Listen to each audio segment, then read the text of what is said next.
What's up, YouTube? This is Too Raw for TV. Well, it seems like I've been doing this far too often this year,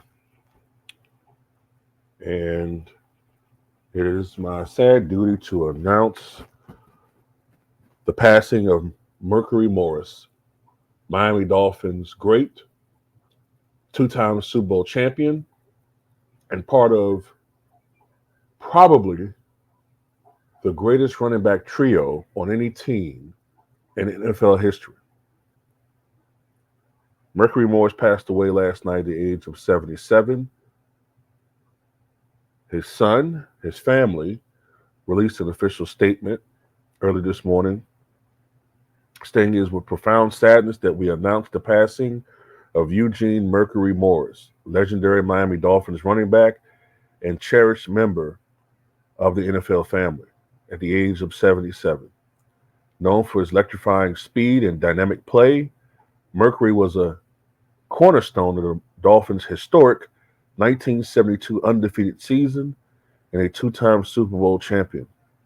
His talent and passion left an indelible mark on the sport, and his three Pro Bowl selections only solidified his place among football's greats.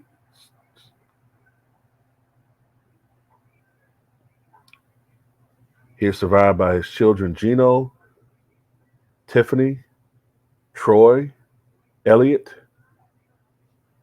Macio, I think that's how you pronounce it, and his siblings Cynthia, Valerie, and Janice. Morris played for the Dolphins from 1969 through 1975 after arriving as a third-round pick out of West Texas A&M. While his role was limited mostly to kick returns at the start, he became a member of perhaps the best running back trio in NFL history, along with Larry Zonka and Jim Keek. The group, in fact, was the subject of an NFL Films documentary called The Perfect Backfield. During the Dolphins' perfect season of 1972, still the only perfect season ever recorded in the NFL, Morris rushed for exactly 1,000 yards, and with Zonka, made the Dolphins the first team ever to have two 1,000-yard rushers. Now, keep in mind, this is a more defensive era, so scoring was far lower than it is today. Scoring was far lower. It was much harder for quarterbacks to pass at a 55% accuracy level back then, let alone 65, 70%. So it was a different game.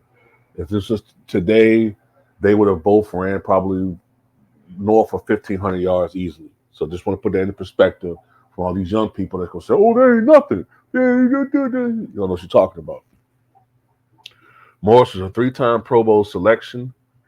He led the NFL in rushing touchdowns in 1972 with 12 and had three kickoff returns for touchdowns in his career, one in each of his first three seasons, including a team record 105-yard score as a rookie in 1969.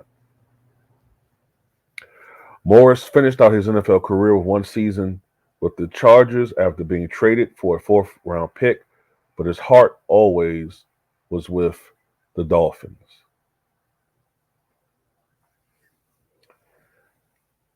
And over the years, he has made appearances with the surviving members of the team, and he will be missed. He will be missed. The legends, that's why I always say we should know our history, because that's what we, as the younger generation, although I'm not that young anymore. I'm still young, but not super young anymore. But us younger generation, we should get to know our history so that we can honor their efforts. It pains me to see how a lot of young people in this culture are taught that it should only be about them. And there's this stupid war, if you want to call it, between the younger generation and the older generation. when it should be that the older generation look to the young people for hope, look to young people to stay in uh, tune with things that are going on, the changing world.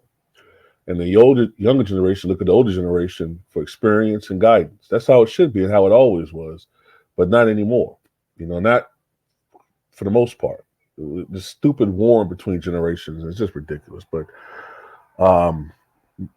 rest in peace to Mercury Morris. Tell me what you guys think.